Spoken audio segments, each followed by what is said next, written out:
मेरे भाइयों जागो, जागो, अच्छा छोड़ दो सिस्टम को। इनका इतिहास 1400 साल का और हमारा इतिहास लाखों करोड़ों साल का। हिंदुस्तान का खाते हैं और गीत पाकिस्तान के गाते हैं। को अपनी औकात दिखा दो हिंदुस्तानी। पानी सिर से ऊपर जा रहा है। आखिरी मौका है हिंदुओं, यदि आज नहीं लड़े तो कल नहीं आएगा मेरे बच्चों। कभी कभी तो लगता है कि अब बहुत हो गया, अब लड़ने के सिवा और कोई रास्ता ही नहीं बचा। अब की बार आर या पार।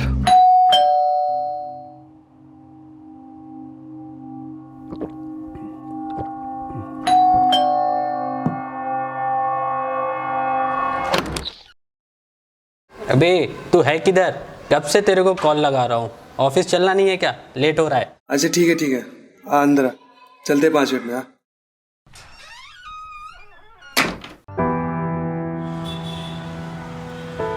उस दिन जब मैं अपने दोस्त अभिषेक के साथ ऑफिस के लिए निकला ही था, तब मेरे साथ कुछ ऐसा हुआ जो आज से पहले कभी नहीं हुआ था।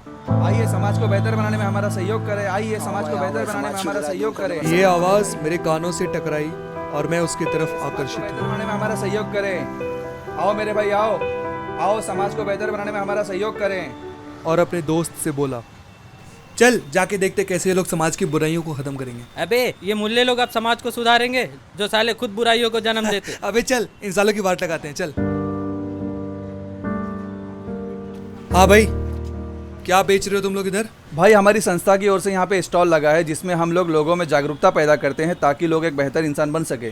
अच्छा, जैसे स्त्री गर्भपात है, शराब है, ड्रग्स है, पोर्नोग्राफी है, टेररिज्म। चल दारू पे बता, दारू कैसे समाज से निकालेगा? दारू से होता क्या है? दारू से लोगों की भाई अकल खराब होती है, जिसकी वजह से वो बहुत सारे क्राइम करते हैं, रेप, सुसाइड, मर्डर। हाँ ठीक है, वो सब छोड़ो, टेररिज्म में बताओ। वो तो तुम ही लोग फैला रहे हो ना? भाई क्या आपको लगता है कि हम लोग यहाँ पे टेररिज्म फैला रहे हैं?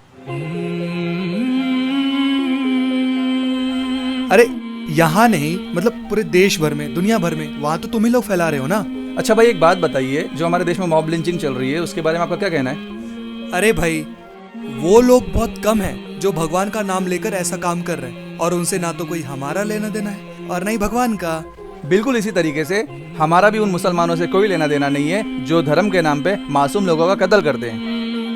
इस मुल्क में 17 करोड़ मुसलमान हैं, क्या सभी के सभी टेररिस्ट हैं? और इस पूरे वर्ल्ड में 200 करोड़ के आसपास मुस्लिम हैं। हालांकि आप देखेंगे तो उनमें से 1% लोग भी ऐसा नहीं करते। तो क्या चंद लोगों की वजह से आप सारे 200 करोड़ के आसपास मुसलमानों को गुनहगार ठहराएंगे? और क्या सभी के हाथों में गन है? क्या आप जानते हैं हमारी होली बुक पवित्र कुरान में लिखा है, सूरह माइदा सूरह नंबर 5 आयत नंबर 32 में, कि किसी ने अगर किसी मासूम की हत्या की, उसने ऐसा किया उसने सारे इंसानियत की हत्या की, और जिस किसी ने किसी मासूम की जान बचाई उसने ऐसा किया कि उसने सारे इंसानियत की जान बचाई। तो ये है इस्लाम की तालीम। मैं ये नहीं कहता भाई कि कोई भी मुस्लिम टेररिस्ट नहीं है, बल्कि मैं ये कहता हूँ कि कोई भी टेररिस्ट मुस्लिम नहीं हो सकता, क्योंकि ये उसकी तालीम के खिलाफ है। और कुछ लोग हैं जो सिर्फ नाम के मुसलमान हैं, वो इस्लाम के लिए नहीं, अपने खुद के मफाद के लिए, अपने जाती मफाद के लिए आतंक फैला रहे हैं। और मीडिया इन चंद लोग जिनको उंगलियों पे गिन सकते हैं आप, उनको इस तरह पेश करता है जैसे सारे के सारे मुसलमान ऐसे हों। अच्छा एक बात तो बताओ, जब कोई मुसलमान अच्छा काम करता है तो उसको एज अ कम्युनिटी पेश नहीं किया जाता कि ये इस्लाम की अच्छी शिक्षाओं की वजह से, अच्छी तालीम की वजह से सारे काम किया है? लेकिन जब कोई मुसलमान जो नाम का मुसलमान है और अगर वो छोटा से भी एक गलत काम करता है तो मीडिया उसको ऐसे पेश करता है कि जैसे कि सारा का सारा इस्लाम और सारे के सारे मुस्लिम ऐसे ही है। ऐसा क्यों भाई? इसीलिए मैं कहता हूँ मीडिया, टीवी और फिल्म की मत सुनिए, बल्कि खुद सोचिए और फैसला कीजिए। ठीक है भाई? ठीक है। फिर मैं उनसे हाथ मिला के जाने लगा।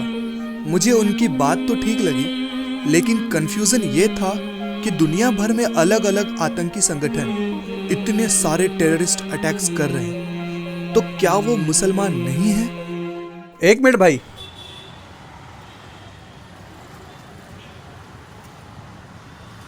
अगर आपको इस्लाम को जानना है तो आप मुसलमानों को मत देखिए, बल्कि इस्लाम की पवित्र ग्रंथ कुरान को पढ़िए ताकि आपकी गलतफहमी दूर हो सके। अगर आपकी मर्जी हो तो मैं इसे गिफ्ट करना चाहता हूँ आपको। ठीक है भाई?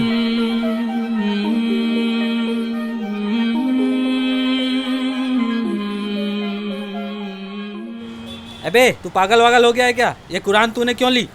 अबे उसने दिया तो मैं मना नहीं कर पाया। टेंशन मत ले, आगे जाके फेंक दूंगा। मैं नहीं पढ़ूंगा ये कुरान इमरान, ठीक है?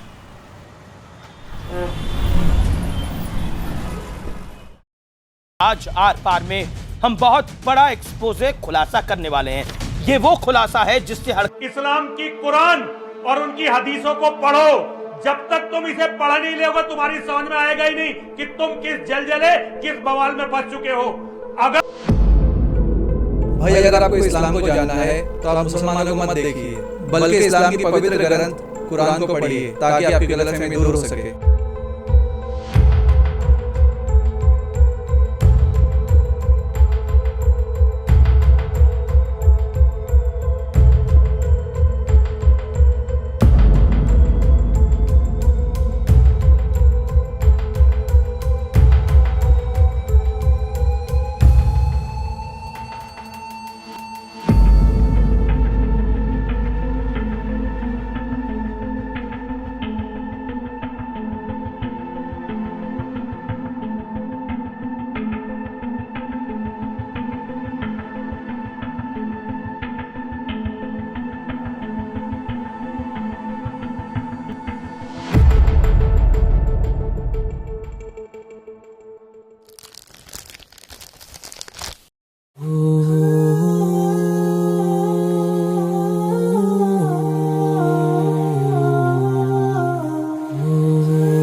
और उस दिन जब मैंने कुरान पढ़ा तो मुझे एक बात तो समझ में आ गई कि इस्लाम वैसा तो बिल्कुल नहीं है जैसा मीडिया और कुछ धर्म के ठेकेदार हमें बताते हैं। और ये भी समझ में आ गया कि अगर आपको सच में किसी धर्म को जानना है तो उस धर्म के मानने वालों को मत देखो, बल्कि उस धर्म की किताबों को पढ़ो और समझो। मेरी जैसी कहानी इस दुनिया के लाखों लोगों की कहानी है जो किसी के बहकावे में आकर सारी जिंदगी एक दूसरे से नफरत करते रहते हैं, लेकिन थैंक गॉड कि अब मैं उनमें से नहीं हूं। और आज इस कुरान को पढ़ने के बाद और इस्लाम को जानने के बाद दूर हो गई मेरी सारी गलतफहमी।